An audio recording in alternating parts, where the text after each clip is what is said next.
গত 13 নভেম্বর 2025 রাত অনুমান 8 ঘটিকার দিকে হাইকোর্টের সামনে ফুটপাতে দুটো ড্রাম পাওয়া যায়। এই ড্রামে টুকরা টুকরা 26 টুকরা এক ব্যক্তির লাশ পাওয়া যায়। এটা সমস্ত দেশব্যাপী তখনই প্রিন্ট এবং ইলেকট্রনিক মিডিয়া চলে আসে এবং এটা ব্যাপক চাঞ্চল্যের সৃষ্টি করে। এটা নিয়ে থানা কাজ করার পাশাপাশি আমিও টিভিকে পাঠাই, যেহেতু এটা রমনা জোন এলাকায়। আমি রমনা ডিসিকে তাৎক্ষণিকভাবে নির্দেশ দিই যেটা ছায়া তদন্ত শুরু করার জন্য। তদন্তের এক পর্যায়ে আমরা মৃত ব্যক্তির পরিচয় উদ্ঘাটন করি। তার নাম আশরাফুল ইসলাম, বয়স 47। এটা আসলে একটা আমি প্রথমে থেকে শুরু করি যদি, যেটা একটা ত্রিভুজ প্রেমের কাহিনী। আসলে হত্যাকাণ্ড ঘটেছে এই প্রেম গঠিত সংকটে। এখানে জরেজুল ইসলাম নামে যে প্রধান আসামি, উনি মালয়েশিয়া প্রবাসী। উনি মালয়েশিয়া থাকে। মালয়েশিয়া থাকা অবস্থায় সোশ্যাল মিডিয়ার মাধ্যমে একটি অ্যাপসের মাধ্যমে প্রায় 3 বছর সামথিং আগে এই কুমিল্লার একজন শামীমা আক্তার কোহিনুর নামে এক মহিলার সঙ্গে তার পরিচয় হয়। তাদের ভিতর বেশ ভালো সম্পর্ক, একটা প্রেমের সম্পর্ক স্থাপন হয়। এই জরেজুল ইসলাম গত আনুমানিক 1 মাস 10-11 দিন হলো দেশে আসে এবং এই শামীমা আক্তারই তাকে এয়ারপোর্টে রিসিভ করার পর যথারীতি জরেজুল তার বাড়ির রংপুরে চলে যায়, শামীমা কুমিল্লায় চলে যায়। তাদের ভিতরে এই 1 মাস যাবৎ বিভিন্ন সময় টেলিফোনে অন্তরঙ্গ কথাবার্তা হয়। জরেজুলের স্ত্রী এই বিষয়টাই ধরে ফেলে যে তার স্বামী অন্য এক মহিলার সঙ্গে পরকীয়া লিপ্ত অবস্থায় আছে। তখন জরেজুলের স্ত্রী জরেজুলের খুব ঘনিষ্ঠ বন্ধু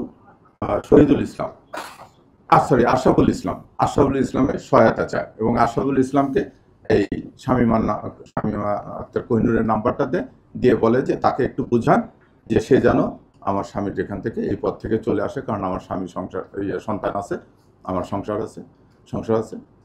তাই এই আশরাফুল তার সঙ্গে কথা বলতে বলতে আশরাফুল এক সময় তার প্রেমে পড়ে যায় এবং আশরাফুল এই ভিডিও চ্যাটিং এর সময় বিভিন্ন তাদের সঙ্গে অন্তরঙ্গ মুহূর্তের ছবি তোলে, এই অবস্থায় ভিডিও চ্যাটিং করে। তাই বাই দিস টাইম এই আশরাফুলের সঙ্গে শামীমা আক্তার কোহিনুর করে যে জরেজুলকে জাপান পাঠিয়ে দেবে। চুক্তি হয় যে আশরাফুল জরেজুলকে জাপান পাঠাবে 14 লাখ টাকার বিনিময়ে এবং এই 14 লাখ টাকা 7 লাখ টাকা দেবে এই শামীমা। এই কথা অনুযায়ী তারা বলে যে আমরা এই টাকা নেওয়ার জন্য এবং জাপান যাওয়ার প্রসেস শুরু করার জন্য তার 2 বন্ধুকে জরেজুল এবং আশরাফুলকে থেকে আসতে বলে, রংপুর থেকে আসতে বলে। কোহিনুর আসে, শামীমাও আসে। আসার পর তারা এখানে একটা বাসা ভাড়া নেয়।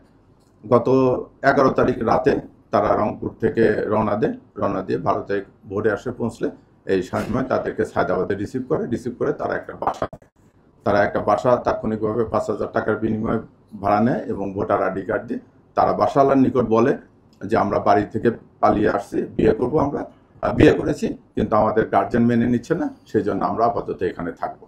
এই অবস্থায় বাসায় উঠে বাসা পরিষ্কার করার পরে তখন বাসায় আসার পরে তারা বুদ্ধি করে যে জরেজুল এবং শামীমা যেহেতু আশরাফুলকে আমরা কমলার জুসের ভিতরে ঘুমের ট্যাবলেট দিয়ে ঘুমায় পাড়ায় দেবো, যাতে আমরা বেশিক্ষণ সে গভীর ঘুমলে আমরা বেশিক্ষণ শারীরিকভাবে মিলিত হতে পারি। এই পরিকল্পনা অনুযায়ী তারা মালটা নিয়ে আসে, মালটা জুস করে আশরাফুলকে জুসের ভিতরে ঘুমের ট্যাবলেট দিয়ে খাওয়াই দেয়। কিন্তু আশরাফুল ঘুমায় না। আশরাফুল বাসায় আসে, বাসা পরিষ্কার করার পর বারবার শামীমার সান্নিধ্যে যেতে চেষ্টা করে, যেটা জরেজুল বাধা দেওয়ার এক পর্যায়ে তাদের ভিতর তর্কাতর্কি হয়। তখন জরেজুল তাকে বলে যে তুমি তাকে তার বড় ভাই ওই শামীমা তাকে বড় ভাই তুমি তাকে ছোট বোন কেন তোমার সঙ্গে শারীরিক সম্পর্ক জড়াতে যাচ্ছে। আশরাফুল আবার বলে যে না, আমাদের সঙ্গে ঘনিষ্ঠ সম্পর্ক আছে। তারা এরকম তর্কাতর্কি এক পর্যায়ে জরেজুল অভিমান করে বাসা থেকে বের হয়ে যায় আশরাফুল এবং শামীমাকে রেখে। জরেজুল যাওয়ার সময় আশরাফুল এবং জরেজুলের 2 জনেরই মোবাইল প্রায় দেখতে একই রকম। সে ভুলক্রমে আশরাফুলের মোবাইলটা নিয়ে চলে যায়, জরেজুলের মোবাইলটা থুয়ে যায়। সেই অবস্থায় যে ঘন্টাখানিক খোঁজা করার পর সে সিদ্ধান্ত নেয় সে বাড়িতে চলে যাবে। সে ফোন করতে যেয়ে দেখে যে ফোনটা হচ্ছে আশরাফুলের। আবার সে ফোন নিয়ে আসার জন্য যখন বাসায় ঢুকলে তখন শামীমা বলে যে আশরাফুল ঘুমায় পড়ছে, তুমি আসো ভিতরে। সে ভিতরে যায়, যাই বলে যে আচ্ছা ওর গায়ে হাত দিয়ে দেখো যে আশরাফুল আসলে ঘুমায় পড়ছে না। শামীমা যখন আশরাফুলের গায়ে হাত দেয় তখন আশরাফুল আবারও জেগে যায়, একটু তন্দ্রাচ্ছন্ন ছিল বোধ হয়। জেগে গেলে পরে সে কি করে, মানে বিকৃত রুচিতে ইয়েকে শারীরিক সম্পর্ক স্থাপনের জন্য শামীমাকে জোর করতে থাকে। শামীমাও সেটাই রাজি হয় না, রাজি হওয়ার না করছে ওরা কথা বলে। এই সময় জারেজুল তো ভিতরে আছে, জারেজুল কি করে, আশরাফুল যখনই জেগে যায় জারেজুল তখন একটা আড়ালে ঘরের ভিতরে লুকায় থাকে, লুকায় থাকে অন্য একটা রুমের আড়ালে। এই ধস্তাধস্তির এই পর্যায়ে তাদের তর্ক বিতর্ক এক পর্যায়ে শামীমা বলে যে ঠিক আছে, আমি তোমাকে ওরকম করে তুমি যেভাবে চাচ্ছ সেইভাবে বিকৃত পন্থা ইয়ে করতে দেবো, তাহলে তোমার হাত বেঁধে দিই। তখন কি করে, কাপড় টাঙানোর একটা রশি ছিল, ওই রশি দিয়ে শামীমা কি করে আশরাফুলের হাতটা বেঁধে দেয়। বেঁধে দিয়ে তারপরে যখন শারীরিক সম্পর্ক যেতে ধরে তখন মেয়েটা শামীমা একটু চিৎকার চেঁচামেচি করলে জারেজুল ভিতর থেকে চলে আসে, এসে ইয়ের গলা মানে জাপটায় ধরে ইয়েকে, আশরাফুলকে। যখন জাপটায় ধরে তখন আশরাফুল আবার একটু ইয়েভাবে শারীরিকভাবে তখন আশরাফুল একটু ছোটাছুটির চেষ্টা করে, ওখানে একটা হাতুড়ি ছিল, জারেজুল হাতুড়ি দিয়ে আশরাফুলের হাঁটুতে বাড়ি দেয়। সেই হাতুড়ি আমরা উদ্ধার করেছি। বাড়ি দেওয়ার এক পর্যায়ে আশরাফুল যখন চিৎকার চেঁচামেচি করে তখন শামীমা তার ওড়নাটা আশরাফুলের মুখের ভিতরে দিয়ে কষ্টের দিয়ে মুখটা পেঁচিয়ে দিয়ে ওরা ওই অবস্থা রাখে। কিছুক্ষণ পর দেখে যে তারা দুইজন উপলব্ধি করে যে জারেজুল আশরাফুল আর নড়াচড়া করতেছে না। তখন তারা করে দেখে যে মারা গেছে, আশরাফুল মারা গিয়েছে। তারা ওই অবস্থায় লাশটা নিয়ে বসে থাকে, চিন্তা করে যে কি করবে, নানান ফুন্ডি ফিরিকির করে।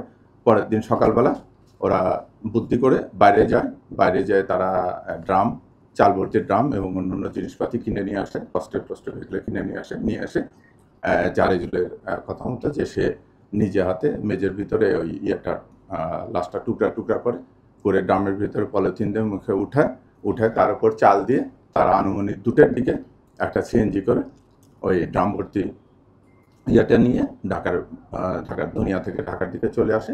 এসে হাইকোর্টের সামনে ফুটপাতে সিএনজিটা দাঁড় করে, ড্রাম 2টা নেমে সিএনজিকে বিদায় করে দিয়ে সিএনজি চলে গেল পরে তারা ড্রাম 2টা ওখানে রেখে তারাও ওখান থেকে রিক্সা যোগে সায়দাবাদ থেকে মেয়ে কুমিল্লার দিকে চলে যায়।